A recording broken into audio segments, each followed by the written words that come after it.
Today on Co-op for Two, our long, in-depth discussion about World of Warcraft Wrath of the Lich King, a pandemic system game.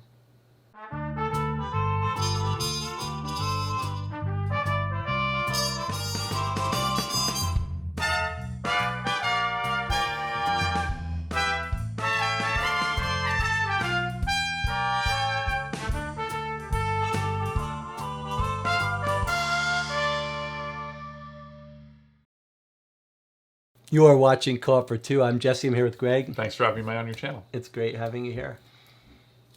So before we get started with our review, let's go down to the table and see how it plays. In World of Warcraft Wrath of the Lich King, players are attempting to complete 3 quests in order to face the final boss, the Lich King, in a 4th and final quest. Players will lose if the despair track reaches the end, which can happen from having to place a component on the board, such as a ghoul or abomination, and having none to do so, or running out of player cards, or through player death. Players can take a number of actions on their turn, repeating actions as they see fit. You can move. You can fight by rolling dice, attaining hits and blocks, and removing enemies. Abominations are more difficult enemies. You can heal by rolling dice and recovering hit points. You can use free actions by spending your cards, or you can quest by revealing cards and being in the location of the quest and rolling dice to attain successes. At the end of a player's turn, they will reveal cards from the Scourge deck equal to the Scourge track number. Each card revealed, you will replace a ghoul in that location. If you would add more than 3 to that location, you will instead decrease the despair track and add an abomination. After revealing cards, you will move all abominations on the board towards the nearest player. If you end in a location with that player, or are in a location with that player will take a damage equal to the number of abominations in that location. Occasionally, you will draw a Scourge Rises card. That will advance the enemy's agenda. You will reveal a card from the bottom of the deck, add 3 ghouls to the location indicated, and then you will shuffle the discard and place it back on top of the deck. You'll increase the Scourge track, and you'll place an abomination in the location that you revealed. Over the course of the game, players do have their own unique powers, multiple powers on each character. You can use free actions over the course of the game to defend, to prevent damage, free actions to travel, heal, and add bonuses to fighting. There are also strongholds that will be placed on the board throughout the game, which can be used to travel around more easily for the players. After completing a quest, you will reveal a helpful event which players can take into their hand. When you've completed all 3 quests, you will then face the Lich King, who has his own quest to be completed. There's a solo mode in the game as well, and there's opportunities to team up on quests with your fellow teammates. So, before we get started here, we should mention that there is a quick review on the channel, quick before you buy, that you can watch if you don't want this long-winded discussion. Jesse and I kind of like this format because oftentimes when we finish a game, we want to talk about it for like an hour, and this is for those people that want to listen to a long-winded discussion about something. That's right. And also a playthrough on the channel as well if you want to watch that. Mm-hmm. Okay, so we're just going to start with like the cover of the book. We're going to start with how everything looks. The components in this game, I think, are top-notch. And it's not an expensive game. I don't think it's $60. No, right? I think it's no. like 40 or 50 Probably, bucks. yeah. Which, maybe not as good as Prospero Hall quality in terms of quality to price, but it's fantastic. I mean, these minis, the little guys, fine. They look like your normal figures in a game. But these abominations, this Lich King, he looks great, and all the players have their own unique sculpts, and I think they'd look really great painted up, especially the Lich King. Although, I mean, I know you think they're fine as they are, which I do agree with that. You can differentiate. Well, I love that you can. The most important thing for me is that it's immediately clear that these are the big bad guys, these are the small little guys, and your characters are different color. Like for me, that's enough. That gets you there. Well, I think one thing you can do if you don't like to paint or you don't want to paint, but you do want to be able to see those details a little more, just get yourself a dark wash, black wash, and just go over them. It takes about 2 seconds. You can't really mess it up, and it really helps to pop those details out. But they came out really great. The other thing is, Jesse was saying you don't really need this model of the Lich King, but setting him in each region, which has a game function, you remember that quite easily rather than having like a token that can get lost on the board. That's true. And also thematically, it does feel like there's a presence there, which I like. It adds to the game.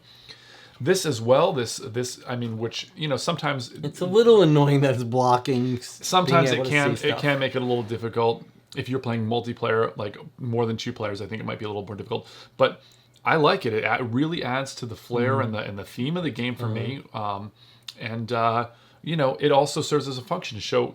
Now it's supposed to be like this when it starts, and you can tell you cannot go through that space. So I like the double function. And then when you can get into this space, you flip it over and you put him here, and it makes for a very satisfying, fun. Thematic. It's not necessary, but it's fun. It's not necessary at all, but I think it really does add something. And then I like these, these little pieces here, these strongholds. They're very, very eye-catching, so you can see very easily where you're supposed to move.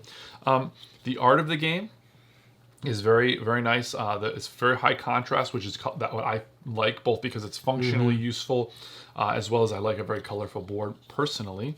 And these pieces are, there's a number of these cards and stuff, and the art on the game is fine. I mean, you don't really look at it that much. It's small enough where it's not that obtrusive, but it doesn't really matter that much. And everything is pretty functionally useful, I find. I do think it is worth saying that a big part of this game is sort of the theme of being in this world, even though we don't care so much about the IP, but maybe if you did, you would care even more. But the fact that there's creatures everywhere, right, on all of these cards, and all of the cards have the art of a battle and stuff, that it does add. Like, the theme is a big part of this game, and that's one of the big ways that it feels different. And I like that they went to all the trouble to have all this different art. Yeah, I mean, I think like there's and just for functionality, like, the cards are all functional to be able to see,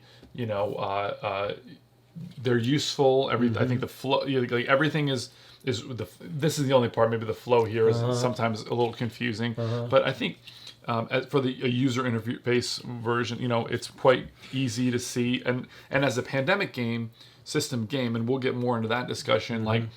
It's different enough where if you were playing this, I wouldn't automatically know you're playing Pandemic, but I think having a very large familiarity with Pandemic, this stuff is a nice, it doesn't feel like a pasted on, Yeah. Now, I don't normally care so much about components, but let me just say a couple of negative things, right? Like, these are annoying. These little things that stick off and move around, that's not so good. Let me pause you there too. So Jesse had a real big problem with that. He didn't like these, but I found when I was moving mine, it never, like if this were just a cube on here, I would have knocked it off. Oh yeah, that would have been much worse. And it's just weird that it's I think you're supposed to put your finger on it and then slide it. And I think he hated it. I thought they were fine. It worked, but a little bit not great. And then I just miss, like, Pandemic had those nice acrylic tokens for the tracks. These are just all cardboard. There were a couple of things like that I didn't love, but big, nice, beautiful board. We've talked about some of we played the small Pandemic. It had that very annoying board. Cards are all nice and big. The character cards are big. And, we were talking about the art, but this is one of the things that theme can do for you. Like, we got these cards, and occasionally we had this dragon came out, and it was fun thinking about that dragon breathing down fire on everyone. So I should have done this in a little bit of a different order, and I realized this as I started. But Jesse and I do not. I mean, I've played World of Warcraft before, and I played Warhammer before, but we keep interchanging and calling it Warhammer and Warcraft by accident. We don't have any attachment to this franchise, and I don't remember any of these characters or anything like that. So for us, that's where we're coming at it from. And, you know, but I think we were kind of talking about it, even in the end when we put our characters up here, when we were having our final battle or whatever, you know, it's like, that looks pretty cool. It's pretty exciting. And it's just one little piece of the puzzle making you get involved in the game. And I think that's really good. So for me, I think they knocked it out of the park with their production. Rulebook's good. The player aids could have really used some more better work on. They are missing stuff that would be useful. Yeah, I think just for flow of the game or whatever, that's a good point. I think like when we only played this twice actually, which is probably maybe not enough time to get a better grasp of the game or whatever. Maybe you might be like, that's not enough to review this. But the first game, Jesse did consult with the rule book quite a few things. Yeah, there are fiddly rules in maybe there was a couple that could have been a little on a card a little easier, but I think most of it was the flow of the game was very easy. Especially the second go was like we really didn't look at the book at all. I don't think. All right, shall we move on from components and talk about let's look at the big picture of where this game fits into the pandemic system. It's a little weird. I was trying to search for this on Board Game Geek again, and I typed in, pandemic, Warcraft, whatever. No hits, because it's not even, you can see the pandemic part of this. It's just a little footnote at that box. Well, can I pause you there? Just maybe talk about, if somebody's just joining us, they don't really know our channel or your channel and stuff, like about how we feel about pandemic. Okay, good. Yeah, sure. Oh, you want me to say that? It was like Pandemic is our favorite pure cooperative game. And I think it's the best game system, best game framework ever made. And we've talked about, we haven't played too much Pandemic on the channel because we played it so much in real life, but we love Pandemic and all the flavors of Pandemic. So we've played a couple that we didn't love, but I was skeptical coming into this, but maybe we shouldn't give any final thoughts, but we love Pandemic. And it's interesting to see where this fits in, right? There's a whole bunch of expansions for Pandemic that are licensed Pandemic expansions. And then there's the legacy games, Pandemic Legacy. And then there's a real-time game. There's all weird things. And then recently, they've started using this terminology pandemic system and really de-emphasized the pandemic part and emphasized the IP and theme part. And there's a Star Wars one now. Yeah, which we have not played yet. That's right. And both of us went into this fearing that it was going to be a repeat of the Cthulhu pandemic, one of our least favorite pandemics. Yeah, I think it's either the least or the next to least favorite, I think, probably. So you can tell this is Pandemic. I mean, you play it, the shuffling of the cards, and it is a Pandemic game. You could have easily called this Pandemic World of Warcraft. But anyway, that's where it fits into the bigger picture of the Pandemic system. It looks like there's no slowing down the train of creating these spin-offs. Yeah. But it's quite different. Yeah, so I think like what's interesting now to see, we have discussed a lot about the idea that like, this Pandemic is sort of system is like a hand management meets, pick up and deliver action economy type game. And the idea of adding in, other components in there to change the game and keep that same system. And this, I feel, is still has that layer of it, but I think that they could have gone the other way and not even put Pandemic on this system and maybe made a couple of slight tweaks and gotten away with making their own game like this. Now, I'm going to bring up another game that's interesting that really, for other gamers that are familiar with, there's a game called Defenders of the Realm, which when it came out, people were like, well, there's a lot of similarities to Pandemic, right? Yeah. And it was not a Pandemic game. But to me, and it's interesting because now, for me personally, Defenders of the Realm have some very compelling, interesting ideas. Same kind of general, theme of like wizards and archers and things. That's right. To me, that game was a train wreck. Well, we talked about this early in our friendship. I mean, we both sort of clicked on this idea that Defenders of the Realm was a problem. Not problematic. To get too far in the weeds on Defenders of the Realm, but to me, like, it was very long. Like, the board was huge, but had tons of locations where you didn't know where they were. And it was all written in script. It was very hard to read trying to find each location. And then, you basically gather up all these cards, and in one shot, like, if you just happen to roll really badly after an hour and a half of playing, there's no way you're going to win now. So now you might as well just give up. I really, and again, if you love Defenders of the Realm, more power to you. But for me, like, this seemed like, if you said like, what game is this, like sort of an iteration of, I would say this is like somebody took Defenders of the Realm and said, we're going to make this a really good, or not to give away, but make a good game out of this and shave away the parts that were not. I think that's a very apt description. It does have that, all of the things that were appealing about Defenders of the Realm, like Pandemic, but themed to this fantasy fighting world.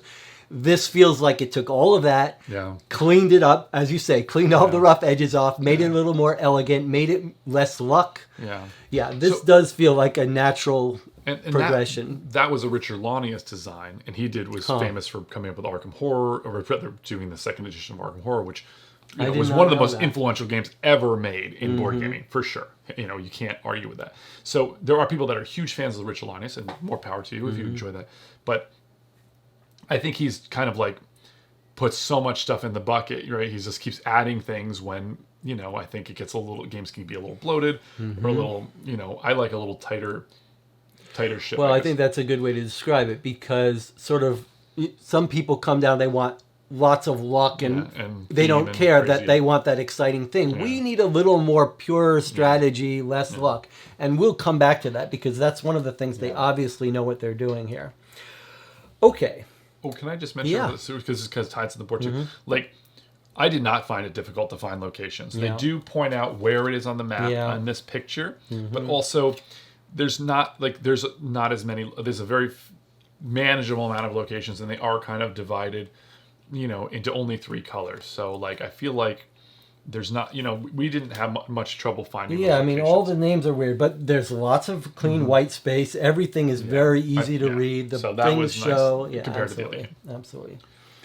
All right, so let's start walking through the mechanics of this game, maybe with an eye towards where it differs from Pandemic and why and does it work.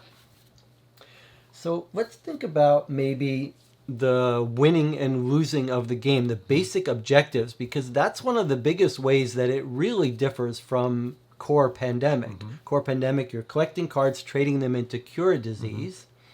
Here, it's about completing these quests. And there's quite a bit of replayability here. If you want to change up the theme, you've got different quests that get randomly out.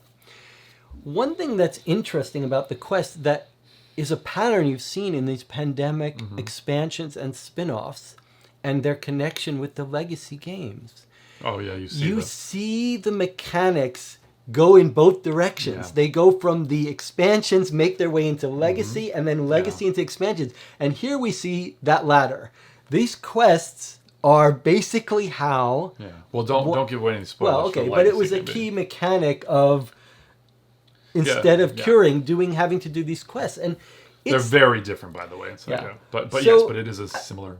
It's weird. It's a little bit. These quests they're fun in their own way. They feel very different. Like, that's a very big difference between regular Pandemic. What did you think of the quests? I'm sort of curious your take on them. Go ahead. Yeah. So for me, like, now you get 3, random quests a game, right? And you're always gonna have a green, you're always gonna have a blue, and you're always gonna have a red. And to me, they're not different. They're like random. But I mean, the path that you take isn't that big of a deal, right? But to me, purple. Excuse me, I said blue. But to me, like, there's several things happening here. And this is gonna get a little bit into on your turn type of thing. But to me, like, the real strength of this game is the fact that you have. It's like your strategy is all gray. There's not just like, this is the best path to do. That's when you have a rich, like, game that's exciting and interesting to strategize about. Because in this game, like, everything's gray. Because it's like, well, the Lich King is in this region, so you're going to take extra damage to do, like, the red quest, say. And so you're like, well, that's 1 plus or minus to go into this quest now. Then the location of it. Am I close to that area? Can I go there? Is my teammate close to that area so we can link up? Do we have cards that make sense that we feel like we can risk using the dice and using those cards effectively to move on the track? And then also lastly, like, what is the actual quest, right? Like this one, heroes cannot rest on connected What's space. the special feature rule of that quest? Right? So heroes cannot rest. So then you're thinking, well, maybe in my strategy, should I rest now and then move down there, or should we move down? We have lower health, so it's riskier to move down there. Or one of these, if you beat it, it spawns a ghoul, and so. And they do different amounts of damage, so sometimes per thing. So you're like, well, this is a really high damage one, and I'm really low on health. So you have to manage the resource of your cards and the health, which is a continual resource that you have, and all these other little dials, and it makes all your decisions like much more intricate and interesting rather than saying like I'm just going to do A or B. It's like, well, there's a lot of arguing space when you're playing, and that's the thing about a cooperative game. You want to be able to pitch. You say, well, I think we should do this because of this, this, and this, and then maybe Justice said, well, but think about, you've got all these, and there's no real right answer, right? It's like you can say, well, what is the, if you're just putting weight on one side of the scale, little by little, I think that's really cool. Yeah, I mean, on paper, I agree with you. I think in practice, though, I was a little underwhelmed by this. First of all, you look at these 3 different tasks. There's 3 on the board in the beginning of the game. And they're sort of like, there are no choices here. You got to move through this just in a sequence. There doesn't seem to be any logic to it. It's like, okay, we need greens. And I guess I really like the story you're telling about the tensions between deciding what goals to go for. In practice, though, it felt to me like when this guy's in a region, you shouldn't be messing with the quest there. Yeah. And then you've only got 2 others to choose from, and you can look at it, and you're basically like, which one are we nearest to? That felt like most of our decisions. Now, the interesting decisions felt more to me like, should we be going for a quest, or how do we team up and get to a quest? But I think for the most part, it was, if we're close to one, that's the one we're going to go to, unless it was his area. And I didn't, it feels to me like, one way I compare it to, if you think about In the Lab, that feels like there's, what? It's one of my favorite. Yeah. So, but that's got a richer sort of task that you have to perform. These tasks are like, well, I have all green cards. Obviously, we're going to go do this one. And it just seems a little like busy work going there. It doesn't feel like they're interesting choices how to solve each one. So as a counterpoint to just to say, I think for the complexity of this game, and I'm thinking this is not an incredible oh wow, I'm going to go here and here. But to me, this is one piece of the game of which there's as you're playing, this is one thing that's not hugely taxing, but it leads to some interesting discussion, dealing with the enemy threat or whatever on the board and deciding when to try to knock out the scourge and the abominations and when to work on the quests. That's and managing your hand, which is a huge part to talk about too. But I'm saying each of these on their own, not being supremely, interesting each, but together create a mosaic that's interesting. I think it's fair to say, the weight of the game that's reasonable. For me, this is a little bit of a missed opportunity that there aren't more interesting choices to be made here. One thing I do really like about this idea of these quests is the rewards. So you play, again, we're comparing Pandemic Base. Pandemic Base, you get these event cards that are shuffled in randomly, and when you draw them, you've got this special power that helps you. But then we've seen them in some of the pandemics try to experiment with the idea of rewards for making progress on the goal. And Rising Tide is the one that comes to mind. Rising Tide has 4 different places that you can go and solve, and as you do them, you get special rewards. But one of the nice things about that is that you can see in Rising Tide, if we do this, we'll get this reward. And sometimes you can plan with that. In this game, there are no event cards in your deck. They're all hidden under these things face down. And it's very satisfying to have to earn those rewards. Instead of in Pandemic just being given them, I love that you have to earn them. I think I would like it better if you could see what reward you're getting, just because that would add to the decisions you were talking about. Like if you're balancing, when should we defend, when should we clean up? It would be fun to say, well, we should go for this one now because of the reward is so nice. And I think that would have added a little bit. Yeah, I think that definitely would add a component to where you would say, that would add to your strategy to say, well, if we can complete this goal, that would give us some card or power that would really help us. Of course, it would make it easier. That would definitely be Yes, it would make it easier that you knew what you were getting right? and planning for it. That's number one. But number two, I do like the idea. There's a little bit of push your luck in terms of like, should we try to finish this goal? Because, we're in a position to do so, but we could switch over and do something else. But if we push through now, that card under there, it just sweetens the pot because that might help us to get out of whatever predicament that you might be in. It's one of the most enjoyable parts of all the pandemic games is like, we're here, we made progress, we're so close, do we have to divert? And that is present in this game.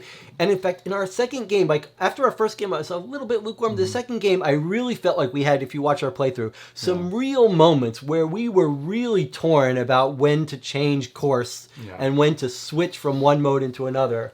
Well, one more thing about these that is not, we'd like to talk about game design and stuff, but one thing that's not really as apparent to this is the fact that this is a real pusher. Each of these are really push your luck because the better you can do, of course, you're going to win the game and you're going to get these rewards. But like, you're taking damage every time you do this, and so like, if you think like, well, I've got 6 health, this thing does 2 damage to me each time. But if I can complete it on in 2 turns, then I can be done with it. But if it takes me 3 turns, then I'm not going to be able to do it because I need to rest in there and recuperate some health. So it's really like a very risk reward because like you don't want to do it as a ton of times, right? So I think it's pretty interesting. There is a little bit more push your luck here than maybe in normal pandemic, just because you've got some other luck elements. Maybe we'll get to that in a second.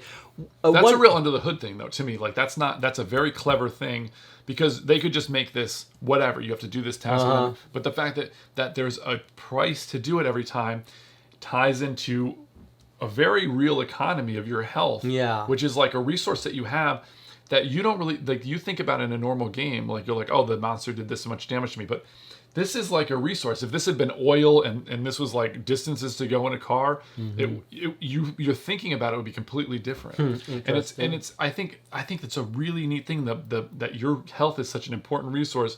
And you're using it when you're doing these because every time you're taking that damage. I think that's a very interesting decision. Yeah, I think it might be worth talking a little bit more about health. But before we leave the rewards and questing, I do want to make one other point that I think works in this game's favor. With the pandemic events, sometimes you play a game and you get very lucky. You get all your events right up front and you're like just steamroll the game. And what's clever about this is you have to earn those events, and they can be much more controlled by the game. Like you only get 3, you get 1 for each thing. You're not gonna get lucky and get them all at once. Well, but that's a little balancing thing in pandemic is that if you get all your events early, those are less you're not getting the cards that you need to solve things to like cure things. That's why pandemic is so good. Everything is balanced. Allows you to like later on, like if you have something cured, you can get rid of it a lot faster. And if you get the event cards all in the beginning, they're cluttering up your hand. You have to use them before you want to. That's partly why pandemic is so good. Okay, maybe we talk a little bit about the luck since you were talking about the push your luck stuff. One of the surprising, I feel like as the years go by, I get more and more apprehensive about dice in a game. I see dice in a game now, I'm like, get that away from me. And we've now played 2 pandemic games that use... No, 3. Okay, yes, you're right. Cthulhu one had dice, and the Fall of Rome had dice. And it's fascinating to see how carefully controlled the luck is in these pandemic games. In we didn't really love Cthulhu, so I'm going to put Cthulhu aside. But Fall of Rome was a great example where it's just a tiny little effect on your things. And here, same thing. It seems like it's going to be a bigger deal, but basically, you kind of know you're going to make some progress. This you might get a little lucky, make a little extra, a little less. So it adds a little bit of a random element to it. But I'm right there with Jesse about the dice and the luck and all this stuff. But like, here's what's really, there's a lot of clever, and we didn't even really look who designed this game, but like, there's so many clever things about this. There is an author credited. Okay. If I'm in this space right here, and there's 3 enemies, if I don't kill them, they're going to deal me 3 damage. So when I roll my dice, if I don't kill them, you're like, oh, that sucks because I didn't roll any fight successes to knock them out. But that just means that if you didn't run those successes because you rolled these shields, and if you only rolled shields, then you're blocking most of the hits. So it's absolutely what a clever way to do it. Where like you might have wasted some time, but you're not going to get completely. That's what's so clever about all of the things going on here. It's thematically this battles and health, and you talked about the health stuff, but really it's just messing with time. Because you can heal whenever you want in this game. Yep. You're completely safe. You heal, no one attacks you. You only get attacked really basically when you go in there and try to fight someone or a little bit by that thing. And it's so clever that thematically they've captured this spirit of fighting and health and worrying about that. But it's really just all on that resource of time. If you have a battle and you get unlucky with your dice rolls, it just slows you down. But of course in Pandemic, it's the speed that kills you. But not in this pandemic. But not... Yeah. That's a good point. One of the possibly little weak elements here. It's very long. Like, so in Pandemic, I would say when we play, because Jesse and I like to turn up the challenge on a lot of Pandemic games when we play. Of course, this is a newer game, and so we were getting the feel of it. But like, normally we'll play the harder scenarios and things like that. And you're like, okay, you count how many cards you have left, and you're like, okay, that's 10 cards left or 20 cards left. You got 10 more turns or whatever, and we will literally figure out our last 4 because you're like so close to winning. And usually, I would say most games of Pandemic, you lose because you run out of, because you can't do everything. You run out of player card clock. Yes. That doesn't seem like it's going to happen in this game. And I mean, we won both the games that we played of this, and not to spoil the playthrough, but I mean, the clock was never gonna not the card clock. That's right. You could play on harder difficulty and you would lose, but not by running out of the player cards. Right, probably not. But I mean, granted, we've got a lot of experience playing Pandemic. The two of us, we played all of their iterations, and I mean, I played through the Legacy games multiple times. On some of them, we played. I probably played. I mean, a lot of people think I think when you play games, people are like, I played that 10 times, and really they really looked at it. You played it 2 or 3 times, but each of the 4 times I played Legacy, that's almost 80 games or 70, 80 games. And you think of all the Iberia I played, and when we did our challenge, we went through all of the Pandemic. We did this neat challenge and stuff. People who are watching can download our PDF file of our Pandemic World Tour, where you keep track of every expansion. I guess we have to add this now. Yeah, I think it's interesting to look at it through that lens and say about the ease of play or whatever. The fact that we played so much Pandemic that we were rewarded for that. Sure, when we played. but I think we both agree if you played at harder difficulty, you would absolutely be losing this game a lot. But you're never going to lose on running out of player cards. It's just a weird situation, and that's a little bit of a shame because that's a fun, stressful element of Pandemic, worrying about running out of those player cards, and you're really thinking I don't want to throw. If I throw this away. We're going to have a hard time securing things because we're not going to get enough cards. So that never really happened here. There is stress about should we throw out a card or use it for this, but it always just felt like that clock was not stressful. So there's one more quicker point I would like to talk about, which is actually another tie-in to Fall of Rome. One thing I liked about Fall of Rome a lot, and I really enjoyed that version of Pandemic, is the fact that you had a regular power and then you had a power that activated when you roll a special symbol on your die. And this game is really cool because every character that you take has 2 powers. Yes. You have a power that is an action, and then you have some other benefit. And so, I mean, that's really satisfying. It makes it a little more interesting to pick a character because you're well, I like the one power, but the other power maybe isn't as compelling. But it's a nice way to weight the characters and to have those. And a lot of the characters have something they can only do once. Like this character, the one I was playing was you could shoot another space, but you can only do it once per turn, and that's a very powerful ability to have. But if you could do it every single round, this character would be insane, right? But it's kind of a neat little mechanism there. And there's some characters that I was oh, I'd like to play this character, but they had a really cool power, but the other one wasn't as good or whatever, So I agree, and it's nice to have the variety of all these. You could absolutely see lots of expansions for this game. I want to talk about that in a bit. On the other hand, the character abilities it's a far cry from the elegance of Pandemic. Pandemic, you're like, let me play this character. I'm going to play completely differently this game with this character. So I was actually just going to say that, like, This doesn't feel like that. Because each of your characters has 2 abilities.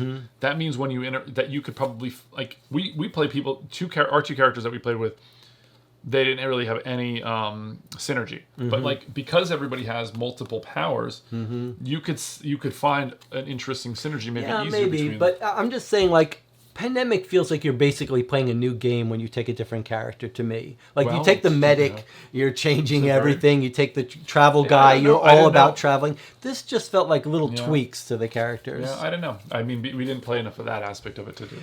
That does lead, you talked about synergy, that does lead me into one of the other real wins of this game, real improvements on Pandemic. One of the things that, from a game design perspective, Pandemic feels like one of the rare misses is the teamwork, explicit teamwork. And what I mean by that is in Pandemic, you can get on a space and trade cards. That's the sort of explicit teamwork. You're always coordinating stuff, but that's the explicit teamwork. But that's a very rare thing that you ever do in Pandemic. Here, it makes a huge difference if you're working on a quest as a team in the same space. Yes. And that is fun, because then you're like, let's coordinate and get to the same place at the same time. And I really like that. I like that you're really encouraged and you need to coordinate your actions to work on something explicitly together. Like, if you've got 2 people working on a goal, it's huge comparatively, you know. And actually, just thinking about it, like, if you played 4 players, would each of you be able to put a card in? Yeah. That's insane. How would you ever? It seems like the game would be way easier playing with more players. Well, new stuff's happening on every person's turn. Yeah, but still, I mean, like, it seems like you would always have somebody in that place to help. I don't know. It'd be interesting to see how that would change things. One of the things, by the way, about teamwork and stuff is the idea that, like, you're working together on each of these goals, and it's really cool to me because, like, when you're spending time working on that goal, just like in Pandemic, you're working on time researching or whatever. You're letting the diseases go crazy. And in this one, you're not dealing with all of the enemies coming out of the board. And so there's a really great push and pull of, like, when to push that and when to do the other. And oftentimes Pandemic has been people accuse Pandemic of being dry or themeless, which I don't, I think it's got a nice theme to it, but I mean, you don't actually feel like you're curing a disease, except in the lab, of course. But, like, in this game, I really got a sense, like, you're fighting these guys. Yeah, I agree with that. And like, this guy, the Lich King, like, I feel like he's there in that region. I feel like these people are marching around, and the fact that the Abomination can move around, that's a very unique mechanism in a Pandemic game. I'm shooting arrows around, or Jesse's going and fighting or something like with. Yeah, it does feel like you're battling creatures. Actually feels like, and you're rolling the dice. I mean, maybe not as much as a tactical, like, that's right, game where you have like a descent type game where you have a map and you're moving around. But it really made me feel like I was actually fighting hordes of monsters. It's a very clever balance of completely feeling like you're thematically balancing monsters, but being like a pure like strategy. There's very little luck going on, and there's no compromises made to the clean elegance, right? Like, he's just out there giving +1 damage. That's very simple, very clean, and the monsters all do 1 damage each. It's like very manageable, but completely thematic. Yeah. So let's talk about can we move? Can we talk about one of the major components of this game that's part of that mosaic is the idea of your player action cards. And this is like an interesting thing to take. Like, what if every card was an event, basically? Because in Pandemic, you have your cards. They're a resource of, you want to travel, build a resource center, or you're going to use them because you need to heal. Yeah. Or not heal, but to win the game, to cure the diseases. And this, it's such a cool thing because when you're questing, you're just showing your card. That's a very weird thing to wrap your head around. But a lot of times you really want to use the card, and that decision point of, like, am I going to throw this card away because it's going to make a very efficient turn for me to move around, but then I don't have that card to quest with. So to me, that push-pull creates a fantastic, like, decision point, because I'm like, well, I would really love to heal. Fighting especially. You're like, I want to use this card to kill this enemy that's a real pain that I got to get rid of. But I really want this red card so that later, when I'm questing, I'm going to need that. I'm going to go to a place right now that needs a lot of red cards. And what an amazingly awesome little, and again, it's just part, it's not a revolutionary, like insane decision point, but it's just one more piece of that puzzle that you're like sort of waiting. Like this whole game, you're using all these little weights on everything and thinking to yourself, I want to use this card because I got a heal, and it's a great little heal, but I could use it for another. Yeah, I mean, this is one of those places where I sort of agree with you on paper. It's fascinating that they're using these cards completely differently. And you do still have that, as you say, that decision where you're like, oh, I don't really want to throw this away. I want to use this to cure. However, for me, it's like orders of magnitude less agonizing decisions than in Pandemic. In Pandemic, you're like, I could use this to travel over here. That would be almost impossible for me to get here otherwise. Or this could be the thing that makes all the difference in the world to cure this disease. And it's agonizing to get rid of it. Yeah. And here, you're kind of like, these 4 cards, if I use this now, I'm going to get another card. We're going to team up. We're going to be able to get the green. And you know what? I don't really need the green. It'll make me go a little faster on this quest, but I'm still going to be able to get ahead with the dice. Pandemic, you're like, if you throw away that red cure, and we don't see red for 3 turns, we're dead. Yeah. So everything in this game, I would say in general, all of the decisions and stressors are like way turned down compared to Pandemic. And that's one case where everything you're saying is right. You do have to think about all these little interactions. They just seem all a little less Well, I think it's compelling. more like, this game is more like Death by a Thousand Cuts. In fact, this is a much more attrition kind of style of play. I think you're right. I think that's a good observation. And I think that if you're a good player, or you know, not to say that it matters whether you're good or not, but like if you're an experienced player, that's probably a better way to put it. This allows you to kind of shine because like you're making a lot more decisions, much smaller decisions, but if you're making the right decisions, then that, you know, adds up over the course of the game. And I think this game, speaking of those decisions, like Jesse and I always have this real risk reward thing where like there's certain points in Pandemic games where like you are pushing, you know, you have to know like when to gamble, when to push. And this game does have those moments of like, let's take a high risk, high reward approach because we're in a position where we like that. Yeah, and the psychological pull, you're like, you don't want any 3s on the board. At some point you have to say, we're going to have to start, we cannot keep trying to keep bad things from happening. We have to change. It's interesting you said attrition because there are a number of places in this game that they've clearly said, okay, let's not make it such a harsh instant death thing, right? Like in regular Pandemic, you run out of cubes, you die, the game's over. This happens, you die, the game's over. This game is just, it's a little bit of softening. It's like, okay, you run out of cubes, you're going to get a penalty. No. You're going to start having to move this track down, or if it overflows, you move this track down. It's clever that it's sort of, it's still this, all of the decisions are still compelling and tricky, but it's just not like an instant death. And again, another thing missing from this is the outbreaks. It's weird how that doesn't happen, and that does change the risk of things, but it's in that same flavor of it's no longer like instant catastrophe. Right. Things feel more gradual here. Like you're gradually running out of these things. They can still spiral out of control, which is any Pandemic Yes, they could. Yeah. But in Pandemic, it feels more likely that you're like, here's a terrible situation. If we draw right, it's going to go bing, bing, bing, bing, bing. Well, I think that like the chaining in Pandemic, like in Pandemic, if you have a couple of cities that are next to each other, they chain and then That's right. That's a very good way of saying it. That seems to be a little bit missing here. That chaining is not really here.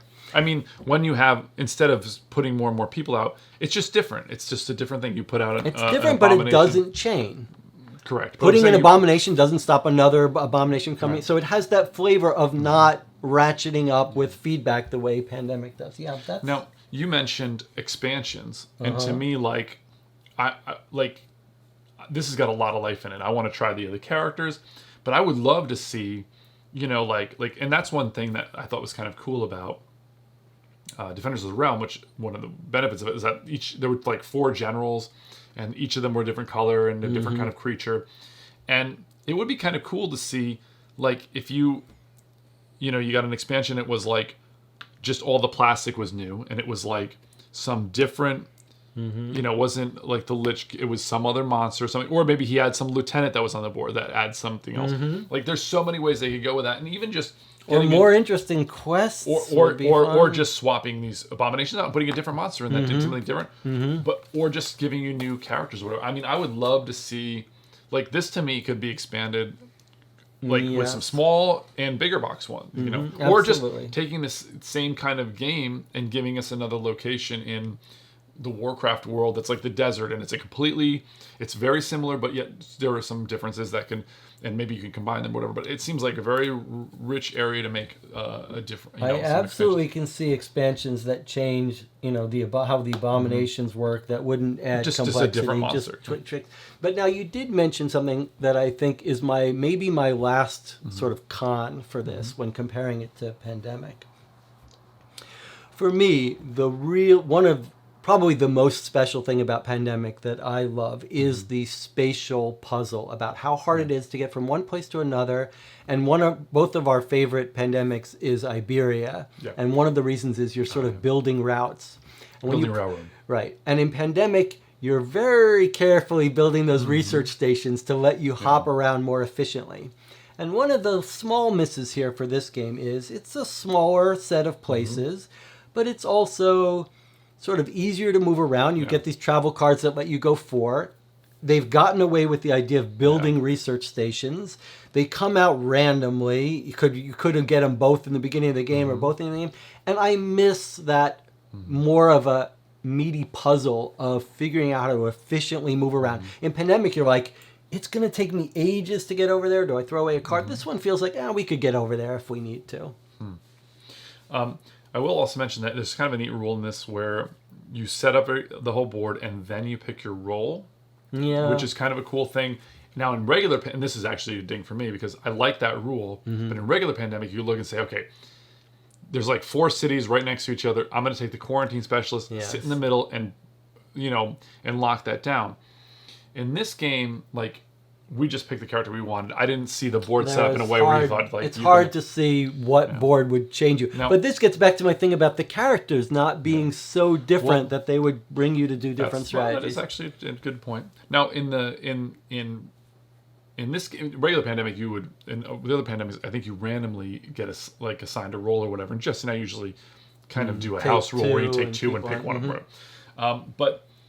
in this game, it's kind of cool that you can pick which ones you want, and I think that's there's a value in that. Now, a lot of card games and stuff, like living card games or like collectible card games and stuff, part of the skill of playing the game is being able to take a card and say, this card is good or this card is bad. And that's your experience from playing the game is what allows you to make those choices of whether that's a good card to place in your deck or not. And in this game, I think it's the same thing where it's kind of nice to be able to use your ability of being able to tell what will be useful and what won't, and being able to pick a role based on that. And of course, you could always just pick your own role. I mean, you could just house rule where you can do whatever you want. It's a cooperative game, but so I'm on completely the same boat as you in terms of the enjoyment of those kinds of decisions. They're sort of like meta decisions before you even start the game. What should you do?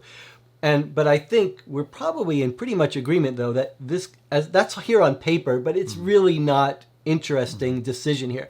But some of the Pandemic Legacies played with this a little bit, and I'd like to see more of it. Like a game where you're like, your first thing you did was put a research station wherever you want and choose this. So like, I love the idea of making those decisions before the game that might even be critical decisions. Like, can you look at a board and figure out what your first weird choices of actions that would shape how the game unfolds? Well, I think when you look at like that one Flashpoint, which is another cooperative. Flashpoint's a good example. For us, like the best part of the game is the fact that before the game starts, you pick characters and come up with your strategy. How you're going to go about it. Flashpoint is a great example. And then on top of that, Flashpoint allows you to mid-game. Whatever you want. It's quite costly in terms of your time, but you can go and switch your character to one that will be more useful for that. That's a great example of sort of a meta decision that you can make multiple times. Which is probably the strongest part of that game. I would agree with you. And that's missing here. I mean, but I don't know. It's asking for too much. But I think that's fine. So. I think this game is a pretty simple game. I mean, it's not like in terms of I say it like this, like when I'm playing this, I'm not like, I got to do this and this and this. Yes. Like, it's not burning Yes, my yes. brain. It's a very easy game to play. It provides a lot of interesting little dials and weights, as I said, of what to do. And for the time length, the weight, and the choices, it's a real big win for me. You're right. We'll get into our final thought. But you're right about complexity. But I think it is worth saying that this is more complex than regular Pandemic. And in Sure. some ways, it feels like a lighter experience to me, and yet it is more complicated. There are more fiddly rules. There are more things that you only would get from the rule book details. Like they're not, there's Well, no we said that iconography. before, that you So would- it is weird, though, that it feels lighter than Pandemic to me. Sort of, it feels lighter, and yet it's more complex, the rules. So that's a little bit of a miss to me. I mean, it's different enough that it's a different game. So I'm not saying, okay, because it's worse than Pandemic, don't ever play it. But I am saying there is a little bit of a mismatch. As elegant and as simple as the rules are, they are more complicated than Pandemic, and yet it feels like a lighter game than Pandemic to me. So- Would you disagree with that? No, it's what's strange is like that's like I don't know how to describe it, but that's like more of a feeling. Like, hey, do you think that jacket looks good? Like if you're a fashion designer or something, it's not like you can't say like, hey, XYZ is why this is 1 + 1 equals what. But it's like it's just a feeling. And when you said that, I'm like, yeah, that feels right. Like that it does feel. Well, it's not a feeling that there are a lot more little fiddly rules in this game about when you take damage, how much damage you take, combining damage with different things. So it's much more fiddly. So I'll say one last thing, as I think I'm pretty. But Yeah, I think we're done. It's interesting we spend so much time in this review talking about this as a Pandemic game. And as a modern board gamer, you have a choice. It's not that you're just saying like, well, this game is good or bad. Well, you're making a choice always like, it's not like a movie where you're like, well, I want to watch a new movie. Like you're making a choice like, should I play this game or should I play that game? And in a world when there's like, I don't know, maybe 15 or 20 Pandemics at this point, counting expansions, like, is this better than playing one of the others? But, it isn't fair in another way that we've spent so much time comparing this to the other Pandemic games, right? Like, without just saying on its own, is it fun to play? And it's fun to play, I think. Yes, it is fun to play. So you want to wrap up or you want to... Yeah, let me wrap up segueing off that, though. I think it's first of all, it is very fun. There's lots here to love from a game design perspective, just seeing how they're iterating these different Pandemic systems. And there's some fascinating, really different things here with those cards that are getting played in the quests. And you talked about, like, you don't have to judge these and say, since this is worse than, not as good as Pandemic, you should never play this. But I think a good way to say that is, if I try to think who's going to love this game, to me, it really is all about the theme and capture the feel of fighting creatures and being under threat from creatures. That is something you don't get from Pandemic. It is much more dry. I prefer the Pandemic. For me, this isn't really a home run, but just because I did really enjoy being in this world and battling these things, that's not like what I'm really, really looking for. I like the more cut down Pandemic, but I can absolutely see some people who think Pandemic is too dry you're getting most of the benefits of that elegance of Pandemic, 100% but agree loving being in here battling. And the teamwork of battling together, I love that too. So I can absolutely see a place for this game. So this is, I wasn't really, I was like pretty much neutral. I was like, I'd like to try it, I guess, because it's Pandemic, but I don't have any interest in this theme and the dice and stuff. I'm like, to me, Pandemic is like this perfect game, right? But we were in our local game store here, Titan, earlier, and we saw that there's a Star Wars version of this, and I was like, zero interest. But after playing this, I want to try it. Yeah, because this was so good to me that like I want to try it. Yeah. But I liked Star Wars when I was a kid, but George Lucas and everybody else has basically made sure to destroy every good thing about Star Wars. It seems like, again, that's my own opinion. I'm not trying to ick your yum or whatever, but so you want to do a little final thoughts here? Why don't you give? I think those are my final thoughts. I mean, really, really super fun.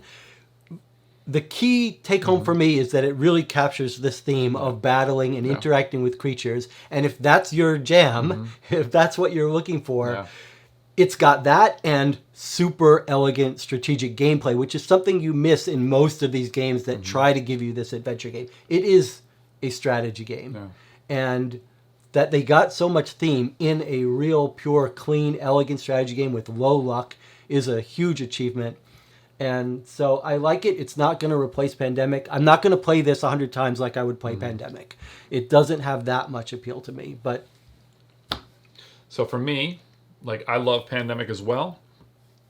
And because of that, I love all the little different iterations. Just like, it's like something you really love. It's like, hey, you know, like, I love this kind of food, and just give me a little difference here and there just to kind of keep things interesting, because I love Pandemic and I played it so much, but like, I love all these things because they're just different tweaks. And to me, this game, it looks fantastic. It's very enjoyable to play with all these pieces. It provides this is the most important thing for me, is when we're playing, I've got a lot of interesting choices. I can pitch a plan. Jesse can pitch a completely different plan, and then we can take the parts of the plan that we like and combine them in some Frankenstein way.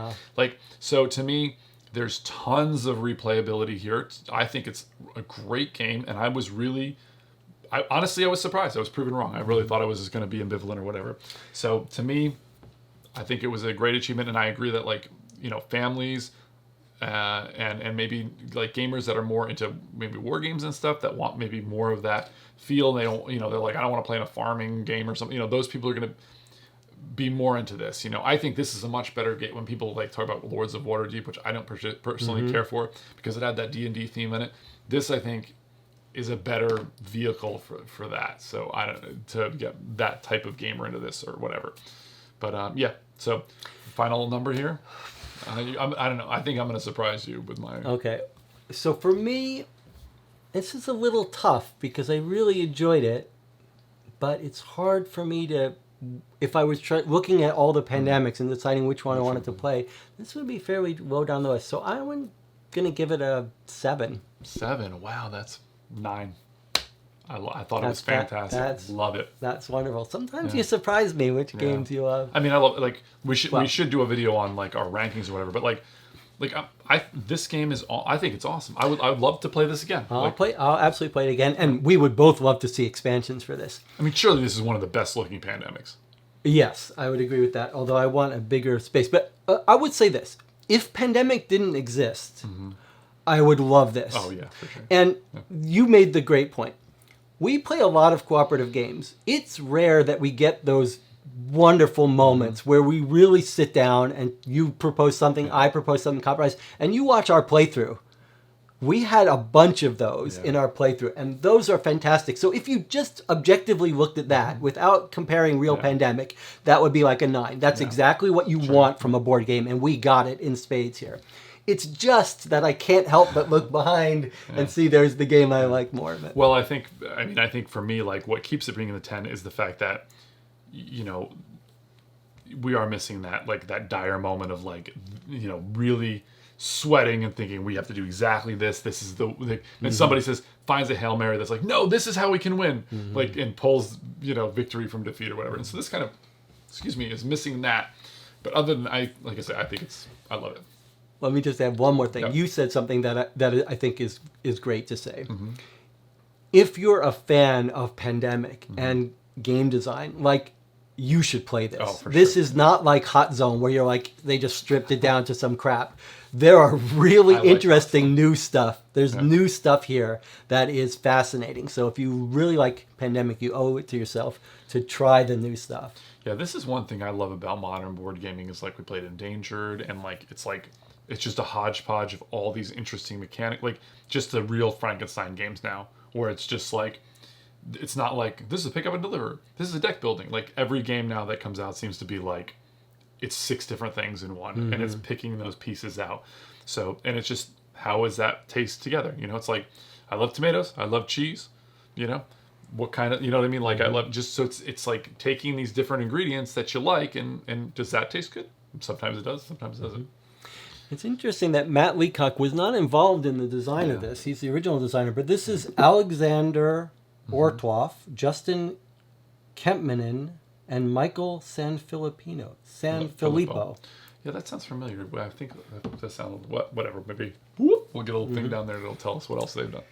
So thanks for joining us for this long review. Yeah. We'll also have a quick before you buy it, which summarizes our key points. 9 from Greg. That's rare. Greg rarely ranks really games like that this high. one. So again, just to repeat, you can watch our playthrough. You can watch our quick before you buy, which you wouldn't need to after doing this. But also, I just want to make a little plug. I have a channel as well, Watch a Chaw's Watch List. Jesse will probably put a link to it underneath there. If you like movies, I have a movie podcast, and Jesse is hopefully going to be a regular participant in that. They really should go check it out to see what it is. And you could even give this a thumbs up if you want to see more videos like this.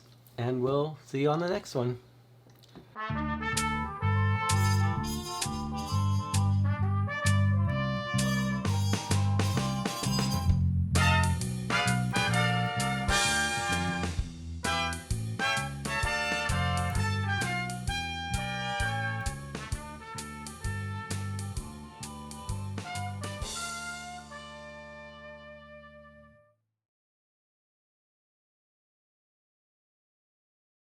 Most important thing, let's try not to repeat ourselves.